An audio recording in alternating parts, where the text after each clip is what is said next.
Well, good morning to all of you and happy November. Can you believe it's almost getting to be Christmas? But not yet. First we have to have Thanksgiving. And so that's what I'm going to do this time, if you'll notice. My infamous turkey hat, which you're going to love. Okay, very quickly, remember the 3 things you have to know about Miss Tasha. Number 1, what is my favorite color? See, I even have a purple part scarf. Number 2, what do I absolutely love to eat? I love chocolate. Yes, and of course the 3rd thing is my infamous voice, where you can hear me no matter what. All right, what I'm doing today is, and this is going to be on November 6th that you are seeing this. I am going to redo 3 of my favorite fun stories, and then I'm going to do 2 pilgrim books, because you need to know about pilgrims, and a turkey book. And then you have to dance to the turkey. All right, this book is fabulous. This is the book with no pictures. My neighbors down the way, the Swensons, gave me this book.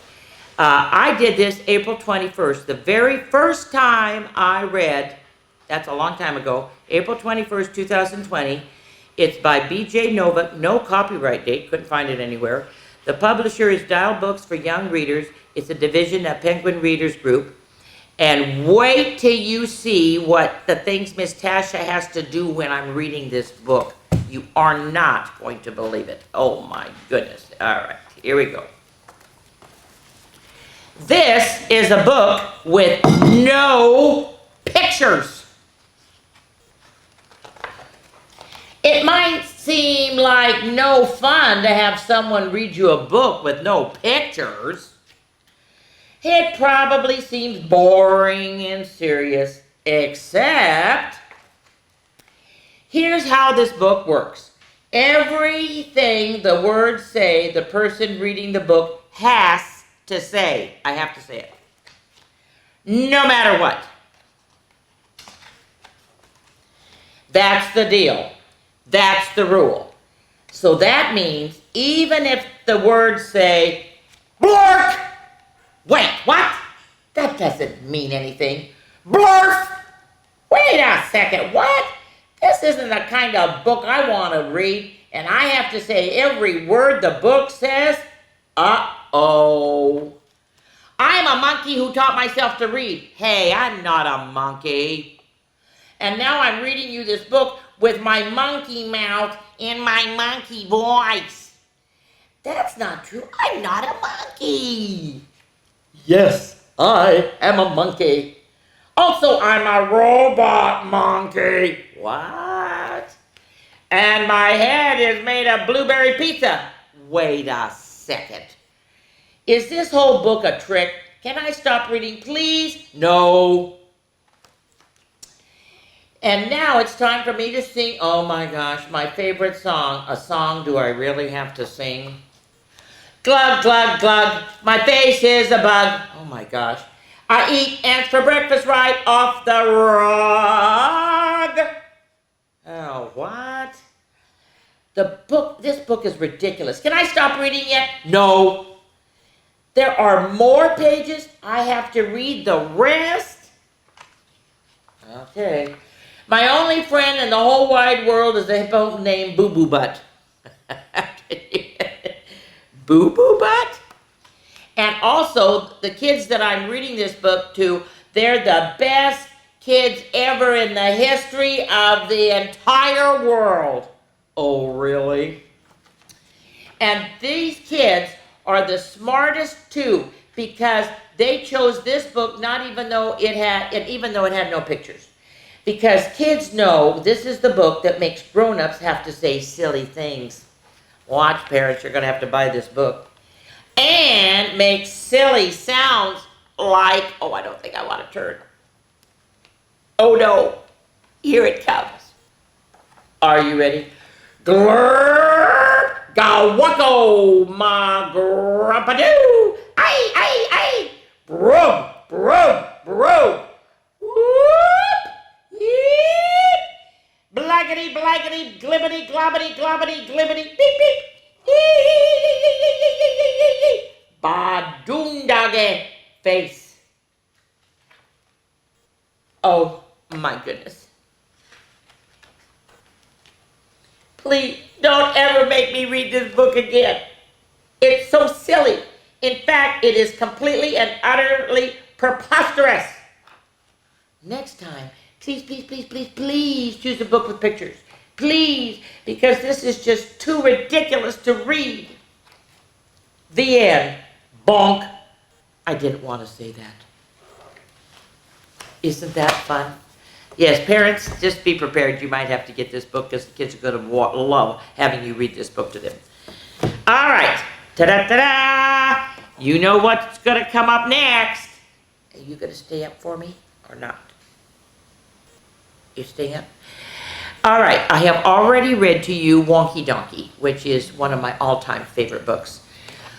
But today, I am going to read you Dinky Donkey. Now, Dinky Donkey, I read April 28th of 2020. It's by Craig Smith. The illustration is Katz Crowley. The copyright is 2010, Scholastic Incorporated. Now, she is Wonky Donkey's daughter. And you're going to love when I start this because look at what's inside. Isn't she the cutest little thing? All right. Wonky Donkey had a child.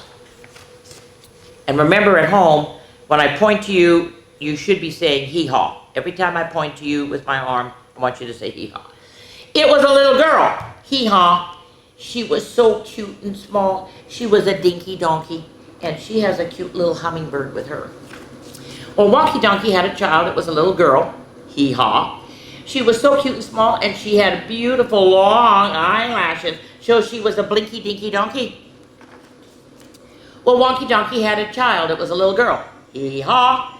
She was so cute and small and had beautiful long eyelashes, and she loved to listen to rowdy music, so she was a punky blinky dinky donkey. Well, Wonky Donkey had a little girl, hee-haw. She was so cute and small. She was beautiful long eyelashes. She loved to listen to rowdy music, and she painted her hooves bright pink. And you know what she's using for a brush? Her dad's tail. I know, pretty good dad. Well, she was an inky pinky punky blinky dinky donkey. Well, Wonky Donkey had a little girl, hee-haw. She was cute and small. She had beautiful long eyelashes. She loved to listen to rowdy music. She loved to have her hooves painted bright pink. Uh-oh, she had to go pee-pee. Her legs are crossed. Sometimes when you really have to go, you kind of move around and you cross your legs. Well, that's what happened.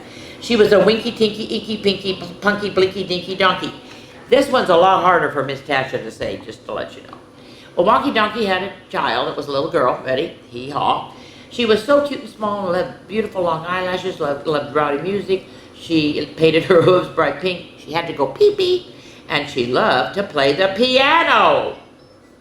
All right? She was a plinky, plunky, winky, tinky, inky, pinky, punky, blinky, dinky, donkey. And by the way, the piano, adults, is a Steinway. Kids aren't going to get it, but you are. It's a Steinway. All right. Donkey had a little child. Hee-haw. She was cute and small, beautiful eyelashes, rowdy music. She liked hooves were bright pink. She had to go pee-pee. She liked to play the piano. Oh, my gosh. And she... Look at her sunglasses. Oh, my God. She was a funky, plinky, plunky, winky, tinky, inky, pinky, punky, blinky, dinky, donkey. Phewy. Oh, no. Oh, no. She has the same problem as her dad. What is she doing? If you say the word farting, you're okay. Well, Wonky Donkey had a little girl, hee-haw. She was cute and small, beautiful eyelashes, rowdy music, hooves bright pink, had to go pee-pee, liked to play the piano, wore wild sunglasses, and she smelled just as bad as her dad. Here she is farting. Look at the poor little bird. She was, are you ready? A stinky, funky, plinky, plunky, winky, tinky, inky, pinky, punky, blinky, dinky, donkey. Phew. I did it. Wonky Donkey had a little girl. Ready? Both of you together. Now, this one, you're going to go hee-hee first. Ready? Hee-hee! Hee-haw! And he's giving her a hug, and the two birds are giving themselves a hug, too. Isn't that a good one? Yes. All right. Now, there are 5 Walter the Farting Dog books. I think I read every one except for one of them. But this is by far my favorite of all 5. Because you also have to find a spider, remember, on every one of the pages. And poor Walter really had a lot of problems. This is Walter the Farting Dog at the yard sale. I did this June 2nd in 2020. It was by William Katzwinkle and Glenn Murray, illustrated by Andrea Coleman. The copyright was 2004 by Dutton Children's Books in New York. Are you ready? Until Wonky Donkey, I think this was my favorite book. Because Walter, oh my goodness gracious, Walter. And you have to see Mrs. Pantle, who taught first grade in Ione for years and years and years, in 2003 and 2004, and I started, and I read the first Walter the Farting Dog to her class, but she gave me this one. And you know what? If you were in Mrs. Pantle's class in 2003, 2004, her first grade class, your name is here because you did your thumbprint. I just thought I'd let you know. All right. This is to everyone who ever felt misjudged or misunderstood. Well, all the other tables at the big yard sale were crowded with customers. We haven't sold a thing, said Father. Nobody even comes near us. Walter farted. He was happy to be here, even if nobody bought anything. And there's the spider. Spider's up there. Okay. Well, Betty and Billy were bored. Can we go get some ice creams? Get one for me, said Father. Betty said, we'll get one for you too, Walter. And Walter farted happily. I know. Such a fun dog. Okay, ready?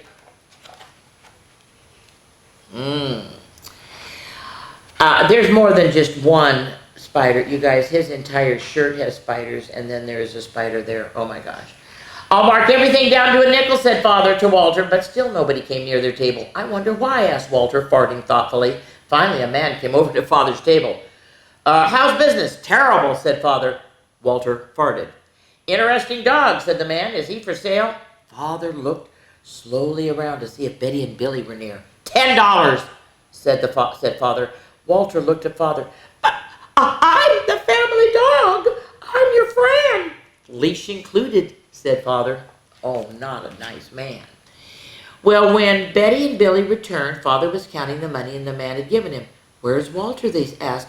Father looked around. Oh, he must have wandered off. He'll be back. Father ate his ice cream, and then he ate Walter's too. Not a nice man. Okay, and of course, there's all of the... Oh, and the other spider is on the cat's face. Yeah, I know. Oh, no! Look what happened with Walter. I will tell you in just a minute, except where... Oh, and the spider's up there. Okay. Well, Betty and Billy ran through the neighborhood calling, Walter, where are you? Walter was fastened to a fart catcher. You're going to blow up this balloon, said his new owner. Get busy. Walter felt awful. Betty, Billy, where are you? He couldn't move. All he could do was fart. And the balloon inflated. Now another one. Walter farted. The second balloon inflated. You got 15 more to go. Eat your beans. He's giving him beans, so he'll fart, of course. Oh, no, there they are. And, of course, there's the spider up in the window. They're outside. They're trying to find him. While Walter tooted, the man got dressed in a clown suit. It's for a children's party, said the clown. Well, at least it's for children, thought Walter, and he farted. Another balloon inflated. Walter, called Betty and Billy, we miss you. Walter missed them too, but all he could do was eat beans and blow up balloons. It's for a good cause, said the clown. When all the balloons were inflated, he gathered them up and said, Don't leave me, barked Walter. But he was stuck to the fart catcher, and the clown was gone. Oh, no. Okay, where are they? Where is it? There's got to be one here somewhere. I don't see it. Oh, my gosh. I don't see it. Oh, well. Maybe there isn't one on that one. Downtown, a security guard was surprised to see a clown enter the bank, carrying a big bunch of balloons. Going to make a deposit? Asked the guard, smiling. Deposit this. The clown handed the guard a balloon. Thanks, said the guard. You're welcome, said the clown, and he stuck a pin in the balloon. Uh-oh. Oh my gosh, you can see the farts everywhere. Oh my word, look at, and there's the spider. The balloon popped. A rush of gas hit the guard, and he sank to the floor. The clown laughed behind his big red nose. Oh, that's what. I have a big red nose. I was going to bring that. Shoot, sorry about that. It was a secret gas mask. He turned to some nearby customers, and he popped another balloon, and the customers sank to the floor. "Give me the money," the clown yelled, waving a bunch of balloons, "or I'll pop every one of them." Give him what he wants," choked the bank manager, tears streaming down his face. The clown grabbed the sack of money and backed out the door. He jumped into his fun-mobile and made his escape. So there he goes. And where is the... Okay, there is one on here because I have a little paper here, so it's got to be on here. But for the life of me, I can't find my spider. Can't find the spider. Oh, well. It's not even on him. Oh, no. There's Walter. Wanted, it says on the TV. A bank robber. Oh, no. Oh, I know where the... You know where... Guess where the spider is? It's on his butt. Well, Walter was finishing the last of the beans when the door flew open and the clown came in. He dropped the sack of money on the floor and he turned on the TV. "Today," said the announcer, "a bank robber dressed as a clown used an unknown gas to get away with a fortune." "Nice work, partner," said the clown to Walter with a sinking feeling. Walter realized he's been farting his heart out for crime, not for a children's party, not for a good cause. The clown lit a $50 cigar. $50 cigar, oh my gosh. "You'll have the best beans money can buy." He opened a fresh bag of balloons and attached them to the fart catcher. "Get busy, fart face. I'm robbing another bank tomorrow." Oh no. And there's the spider up there. Well, the clown reached up to adjust the first balloon. "I smell a leak," he said. The glowing end of his cigar met the stream of escaping gas. The fart catcher exploded. Walter was launched across the room, and the clown was blown through the TV screen. Couldn't have happened to a nicer person. Walter snatched up the sack of money. With his tail still smoking, he ran for home. $100 bills fluttered behind him. And I don't think there is one on this one. Oh, here they come. "He's back," cried Betty and Billy, opening the door. "We're rich," cried Father, clutching fistful of money. "You're under arrest," said the policeman. He followed the trail of bills across town. Walter tugged at the policeman's sleeve. "He wants you to follow him," said Mother. Okay, and where is the... Well, he's still wearing that, but I don't know where the other one is. Sneaky little things, and I've had this book for so long. Oh, well, Walter led the police back to the clown hideout. The clown was trying to pull himself out of the TV set when they snapped on the handcuffs. "Good dog," said Father. "Great dog," said the policeman. Careful with those balloons," said the other policeman, because he knows what's inside those balloons. Yeah. Oh, the spider's on the policeman's cap. Oh boy, there is Walter, you guys. They threw a big party for Walter. "We all feel safer with Walter among us," said the bank manager. "He's a true hero of our time," said the mayor. The crowd cheered, and Walter, what did he do? He farted. "No one could be more proud than we are," said Father. "Proud to call Walter our very own." Yes. So he even gets a cup and everything. Oh, and the spider, believe it or not, is in the lady's hat. All right. Now, okay. My next two are about pilgrims. Now, you guys, see, they're supposed to wear these kind of nice little white caps. Well, you know, that doesn't work for Miss Tasha. So, of course, what do I have to wear? And it is kind of it's kind of like that, but it's, yes, I have to have a purple one, right? So this is my pilgrim hat. Sorry, but it's purple. All right. Now, the first one is, if you were a kid on the Mayflower. It was by John Sun, illustrated by Roger Zanni. The copyright was 2018. It's by Children's Print, an imprint of Scholastic Incorporated. And my challenge is, what would you have done for being 66 days on a ship to keep yourself occupied without getting into trouble? That's your challenge this time.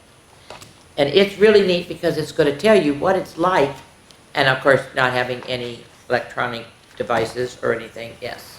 All right. Searching for a new home. England is a country that lies across the Atlantic Ocean from America. 400 years ago, there was one official religion there. It was called the Church of England. But some English people, called the Puritans, wanted to worship differently. One group of Puritans were called separatists. And they left England and they spent some time in Holland. Then they decided to sail to America and build a new home. These people became the group known as the Pilgrims. Imagine being a kid sailing across the Atlantic Ocean. You would be on a ship called the Mayflower. You would share a crowded and space with many other passengers. The voyage would be long, difficult, and dangerous. Okay, turn the page to Board the Mayflower. It sails into American history. You will see that life today is a lot different than back then. Okay, first you're going to meet Hope. Hope Smith is a middle child of a Pilgrim family heading to America. She has an independent spirit and loves to explore places. Sometimes she gets into trouble, but mostly she makes lots of new friends. She has been on the Mayflower for 1 week. She already knows the ship and its passengers better than than the crew. Her mother is expecting a baby to be born when they arrive in America. Now meet Theodore. Theodore was born in Holland after his parents moved there from England. Now they are moving to America. Theodore is sad to be leaving his home in Holland. He will miss all of his friends. The ship that is supposed to carry Theodore's family to America is called Speedwell. But the ship sprang a leak after a short time at sea, and its passengers had to squeeze onto the already crowded Mayflower. Oh, man. Oh, boy. Well, Theodore stayed close to his father and mother as they boarded. The Mayflower was a bigger ship than the Speedwell, with tall masts and many sails. The busy crew stopped to stare at the new passengers. Theodore wondered if the men could tell that he was not a good swimmer. The passengers below deck didn't seem much friendlier. "Where will we put them?" someone asked. In the shadows, Theodore noticed a girl smiling at him. Maybe he would make a new friend. So here's the record of the journey, and this is just amazing. It's kind of hard for you to believe. Okay. All right, what happened is they did come, and they were trying to go to Massachusetts, is where they're trying to go. Now, they kept a ledger. The original of this book is kept in the State Library of the Massachusetts in Boston. Well, Hope saw how many new passengers were coming aboard, and she worried that there would not be enough provisions or food for everyone.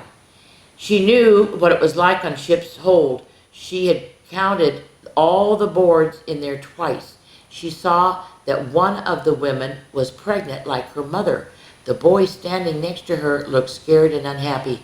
Hope smiled to make him feel better. She stepped forward and asked the boy what his name was. "I'm Theodore," he said shyly. Now, I have actually eaten this because it's for Scandinavians, they make this. It's not really good. What's for lunch? Well, food choices were limited for the crew and the passengers. They mostly ate hardtack. It's a hard, dry biscuit, and I mean dry. They also ate beef, pork, and fish, but it was so heavily salted so it wouldn't spoil. So that made you, of course, thirsty. The main drink was beer. I know. You had to drink beer, kids, because water stored for a long time on the ship would make people sick. All right. So Hope's parent helped Theodore's family settle into the crowded space. Hope asked her new friend, if he wanted to see the rest of the Mayflower. But the ship's master told us not to nose around. "Don't worry," said Hope. No one will ever notice this. I know all the hiding spots. No room of your own. The Pilgrims could not afford to travel on the passenger ship, so the Mayflower was a small cargo ship called a carrack. It was not meant to carry it was not meant to carry passengers, so they had very few belongings. There was no rooms or beds. The Pilgrims all had to share space with their neighbors. And this is the picture of it. All right, here we go. Well, Hope led Theodore through the decks of the ship. Soon they reached the hold at the bottom. Theodore's eyes widened at the rows and rows of barrels. This was where all the food and supplies were stored. They would need these for the long voyage. There were also all kinds of tools, some of them of things Theodore had never seen before. Hope noticed Theodore looking at the tools. We will use them to build our homes in America, she said. See, there's the tools. Uh-oh, fire away. Well, at sea, Mayflower was at risk of attacks from other ships, a lot pirates and everything. And so what they did, they were afraid that they'd come and steal all their stuff. They had 12 cannons aboard the Mayflower, but thankfully they never had to use them. They were lucky. Oh, here's a nice guy. Let's go up on deck. I want you to meet a friend. They walked between the busy crew members on the deck, and Hope knocked on a wooden door. A bearded man poked his head out. "Oh, it's you," he growled. "Looking for some more scraps?" "Stubb, this is my friend Theodore," Hope said brightly. Stubb held out his big hand and his palm and with 2 squares of cheese. Hope looked at Theodore. "Our moms need this because they're pregnant, so they need this." Finding their way. Now this is how they found their way. Look at, they didn't have anything electronic to do it. This cross staff helped determine how far north or south because they looked at the North Star and they looked at the horizon. And that's how they figured it out. Amazing. A few days later, provisions were running low. Stubb continued to sneak bits of food to Hope and Theodore. They brought the food back to their mothers. The rest of the time, the two friends had little to do, so they watched each other get dirtier and smellier. One day, they were sitting in a circle of the ropes, counting clouds, and see, that's one thing you could do, and Theodore heard the ship's master yelling. He looked out and he saw the horizon growing very dark. A crew member ran past him, lowered a mast. "Get below, children," he cried. "It's a storm." Oh no. Now this device was called a capstan. It was used to lift the cargo, cannons, and other heavy items. Several of the strongest crew members would turn the capstan's wheel to operate it. Okay? Well, the Mayflower sailed straight into the mighty storm. The ship was tossed about like a piece of cork. Cold ocean water poured inside. It soaked the passengers and all their belongings. Even the hold took on water. Some of the provisions were ruined and they didn't have very many to begin with. Hope and Theodore held on to each other tightly. They felt sick, cold, and scared. Even the dogs on the ship stopped barking. The storm raged on. There was nothing for Hope and Theodore to do but to wait it out.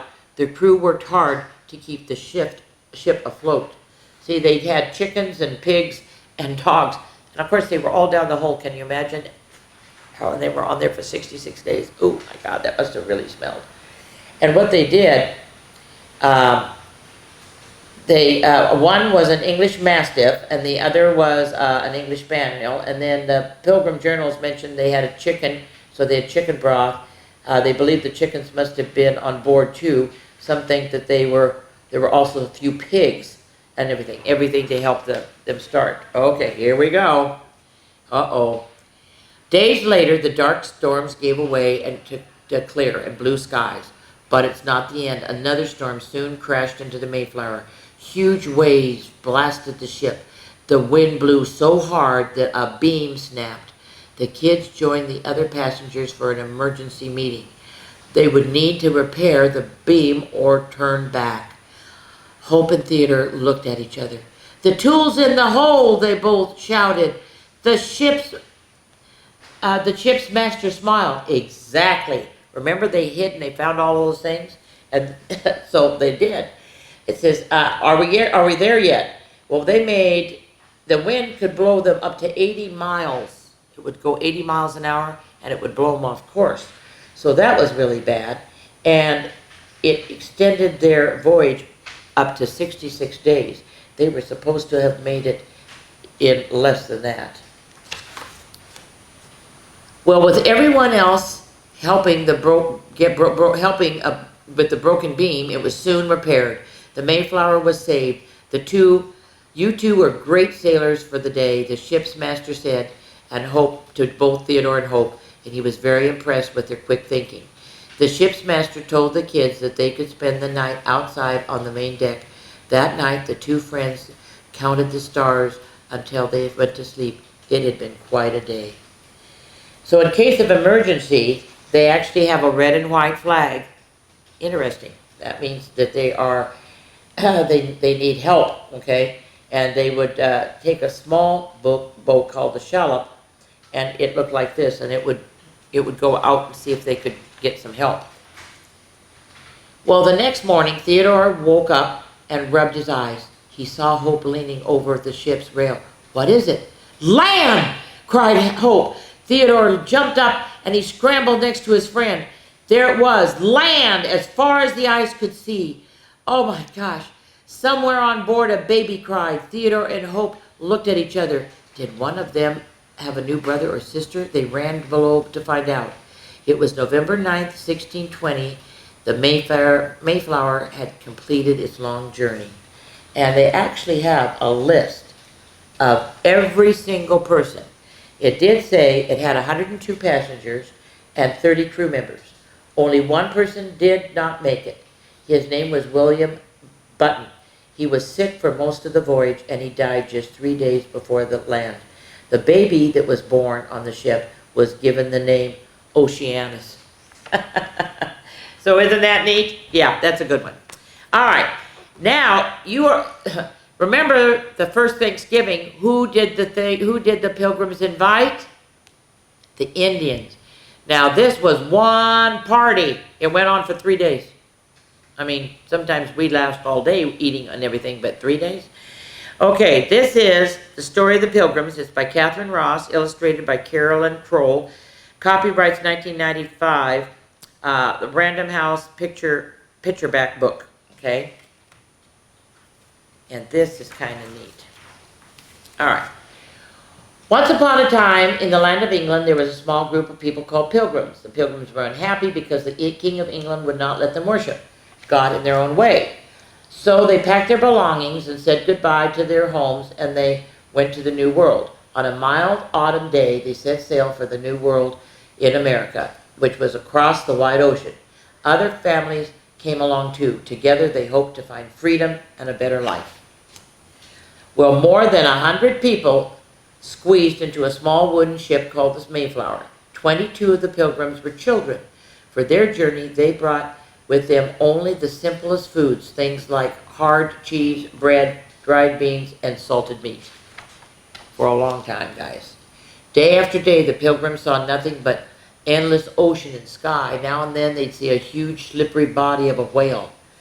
On and on, they kept going and sailing on the calm days and stormy ones until 66 days at sea, they heard the words they had been dreaming for so long. Land ho! Well, after many days of exploring up and down the coast, they found a deep harbor that was very good farmland. So they made their home and they called it Plymouth. While some stood guard against the Indians, the others began to build houses. The first one was long and low and very plain. They called it the common house, for they would all have to share it. As each day got a little colder and a little darker, they worked quickly because winter was coming. Oh yeah, look at that. All of them had to live. There was 100 of them, and they all had to live in this one house, guys. Oh my gosh. A terrible winter it was. There were dark days of bleak, bitter cold, far colder than any they had ever known in England. Snow and sleet and High winds battered the common house, and the little ship anchored in the harbor. The pilgrims huddled together for warmth, trying to survive on stale food from the long voyage. Many of them became sick and died. By the time spring came, there were only 50 pilgrims alive, and they were mostly children. What would they do if the Indians attacked? Surely they would be too weak to fight back. Then one day an Indian did come. The pilgrims had never seen an Indian this close, and they were terrified. But this Indian had come in peace. His name was Samoset. A few days later, more Indians marched into their village, and they were led by a warrior chief. The pilgrims and the Indians made a treaty promising not only to do each other no harm, but also to help each other. An Indian called Squanto turned out to be a special friend. He taught the pilgrims many things: where to find the best fish, how to stamp eels out of the mud at low tide, how to find their way safely through the dark forest, and where to find nuts and berries and wild herbs. Well, Squanto taught the pilgrims how to plant a wonderful new food. It was called corn. In each seed mound, they buried a small fish to help the corn grow. What was that for? Fertilizer. At first, summer in the New World, the pilgrims fished and hunted and tended their crops. They built more houses to live in and sheds in which to store their supplies. The children worked and explored and played with their few simple toys.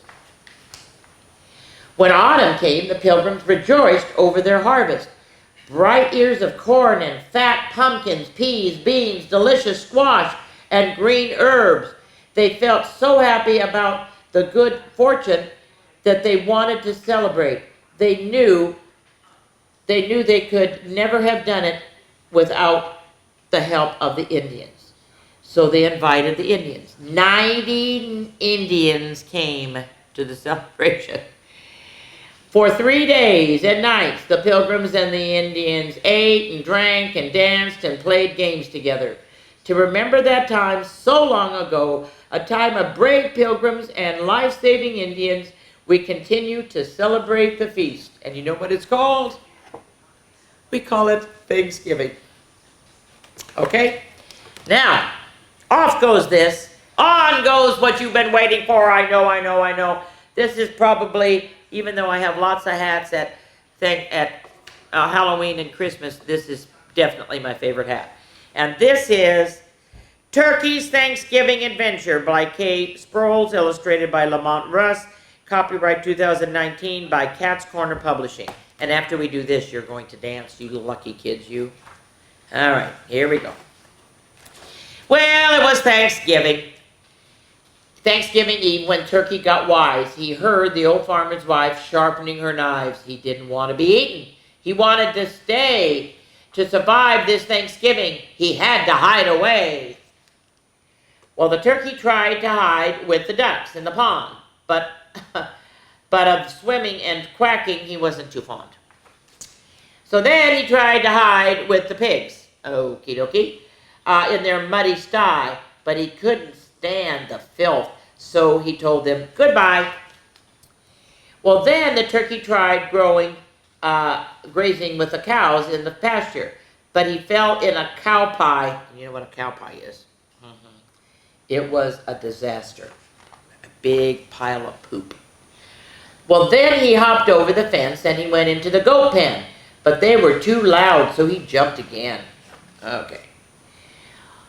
Well, as his options grew to be fewer and fewer, our brave little poultry hero grew bluer and bluer. The turkey paced back and forth and clucked as he went. His life on the farm, he began to lament. Oh, then he looked. But the fowl was surely not one to give in. One solution remained. He had to get thin. Oh my gosh. Yeah, right. Seeing a turkey do that, I don't think so. The turkey was focused on his thighs and his rump. He began working out so he wouldn't look plump. He did push-ups and sit-ups and pull-ups, and then he sighed and he did everything over again. He's sound asleep, he's tired.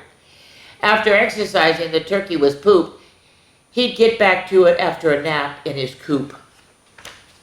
But just as the turkey closed his beady eyes, he heard a noise and woke up in surprise. Oh, it's the farmer. There stood the farmer in overalls clad. He said, "Don't worry, turkey. This news isn't bad. I was talking it over with the wife in the kitchen. We decided that this year we're going to eat chicken." The farmer tossed feed on the ground and said with a leer, "Eat up, turkey, so you'll grow bigger for next year." I know, isn't that terrible? Okay, now we're going to take a little short break so I can sit up and everything, and I'm going to do, you're going to do the turkey dance, which is turkey in the straw, okay? Okay, got to get your arms like this, because you're going to flap your wings, okay? That's what you're going to do, all right? Let me I got to find my thing. Here we go. Just follow Miss Tasha. Bend your knees. Now turn around. Bend the knees. This time put your foot out. And turn. Okay, put one hand on your tummy, the other hand behind you, and I want you to all bow forward and say, "Happy Thanksgiving, Miss Tasha." Gee, I wish I could hear you. All right. I will see you soon because we have another one for November. Bye-bye.